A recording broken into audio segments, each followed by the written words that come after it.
পরিস্থিতি কিন্তু গুলশান চেয়ারপারসনের কার্যালয়ের সামনে বিরাজ করছে। নেতাকর্মীরা আসছেন, শোক প্রকাশ করছেন, তাদের অভিব্যক্তি প্রকাশ করছেন গণমাধ্যমের কাছে, এবং তারা কিন্তু সবশেষ জানাজা দাফনের খবরটি পাওয়ার পর নেতাকর্মী বিভিন্ন জায়গা থেকে কিন্তু অসংখ্য নেতাকর্মী আসছেন। তারা বলছেন যে আসলে খালেদা জিয়ার যে আদর্শ, খালেদা জিয়ার আদর্শটাকেই অনুপ্রেরণা হিসেবে নিয়ে তারা সামনের দিকে এগিয়ে যাবেন। তাদের যে এই শোক আসলে ভাষায় প্রকাশ করার মতো নয়। যে প্রিয় নেত্রী খালেদা জিয়ার যে প্রয়াণ হয়েছে তা আসলে তার এই শূন্যতা আসলে পূরণ করার মতো নয়। তারপরেও তিনি যে আদর্শ, যে অনুপ্রেরণা, জনগণের অধিকার আদায়ের আপোষহীন তার যে আদর্শ, তা বজায় রেখেই তারা সামনের দিকে এগিয়ে যেতে চান। আমরা একটু দেখাতে চাই, অসংখ্য নেতাকর্মী আসছেন, বিভিন্ন জায়গা থেকে আসছেন নির্বাচনকে উপলক্ষ করে।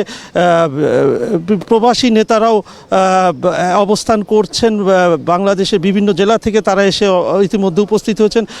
আমরা একটু কথা বলতে চাই প্রয়াত আবদুল্লাহ আল নোমানের ছেলে, চট্টগ্রাম 10 আসন থেকে ধানের শীষের প্রতীক পাওয়া সাইদ আল নোমান ভাই।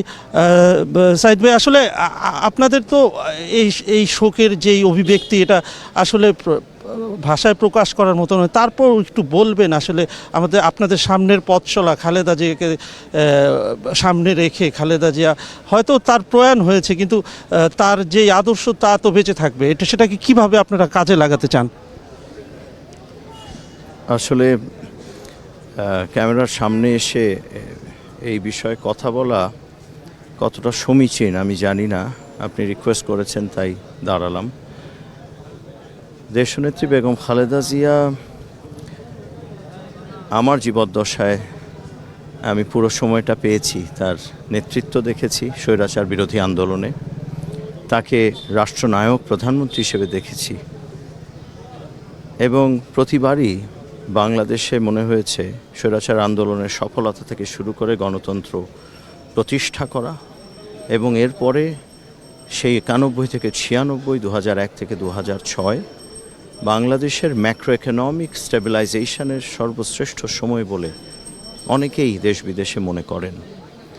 এই মানুষটা একই সাথে আবার আজকে সার্বজনীনতা অর্জন করেছেন।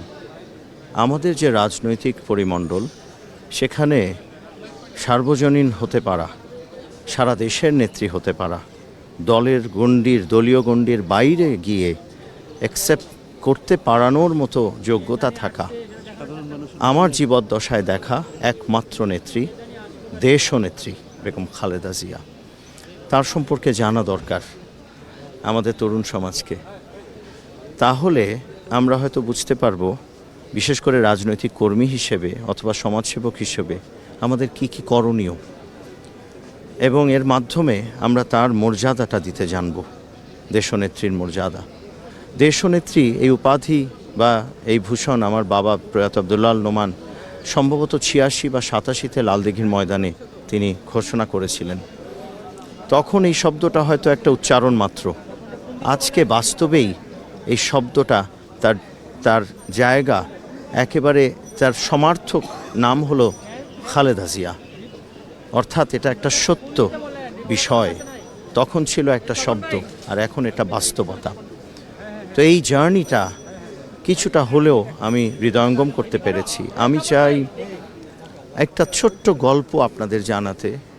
আমি যেহেতু সুযোগ পেয়েছি, আমি 11 মাস আগে প্রায় আমার বাবার সাথে আমার দেশনেত্রী বেগম খালেদা জিয়াকে আমি দোয়া চাইতে যেতে পেরেছিলাম, এবং তিনি তখন আমাকে দুটো কথা বলেছিলেন। অনেক কথার মাঝে যেটি আমি জানাতে চাই সেটি হলো, ভালো ভালো প্রতিষ্ঠান করবে, ভালো কাজ করবে, তাহলে সেটা মানুষের যদি উপকারে আসে সেটা রয়ে যাবে।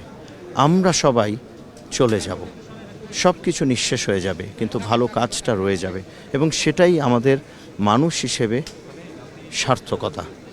সেই কাজটি আমি চাই আজকে আমাকে যারা শুনছেন, ম্যাডামের অর্থাৎ দেশনেত্রী বেগম খালেদা জিয়ার ওই কথাটি যেন আমরা একবার হলেও যখন আমরা কাজে নামি, আমরা একটু ভাবি দেশের জন্য, দেশের মানুষের জন্য নিঃস্বার্থভাবে কি করতে পারি।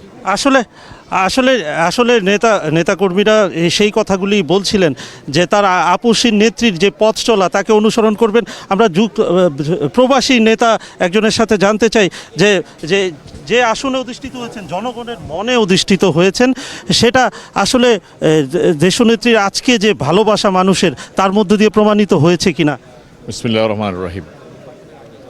একটি মহাকালের একটি উজ্জ্বল নক্ষত্রের বিদায়। দেশনেত্রী বেগম খালেদা জিয়াকে আমরা পেয়েছি আমাদের জীবনের অত্যন্ত জীবন যৌবনের গুরুত্বপূর্ণ সময়গুলো ছাত্র রাজনীতির কারণে ওনার সাথে আমাদের স্পেন্ড করার সময় হয়েছে। একজন মানুষ ব্যক্তি জীবনে, সামাজিক জীবনে, রাজনৈতিক জীবনে যে জাতীয়তাবাদে এবং ইসলামী মূল্যবোধের যে আদর্শ ধারণ করেছে, যার ট্রু প্র্যাকটিক্যাল রিফ্লেকশন যেটা ছিল তার মাধ্যমে আমরা দেখেছি। আমি মনে করি তার বিদায় হয়নি। কুল্লু নাফসিন জায়কাতুল মউত, প্রত্যেকটা মানুষই আল্লাহর কাছে ফিরে যাবেন। এই স্টার যেই প্রজ্বলিত করেছে বাংলাদেশে, মানুষের হৃদয়ে যুগ যুগ ধরে সেটা প্রজ্বলিত হবে এবং আমরা যদি আগামী দিনে স্টেপ ফলো করি, ইনশাল্লাহ বাংলাদেশ এগিয়ে যাবে। এই ছিল আসলে নেতাকর্মীরা আসছেন, বলছেন, এবং এই ছিল আসলে গুলশান চেয়ারপারসনের অফিসের সামনে থেকে সবশেষ পরিস্থিতি। শামীমা।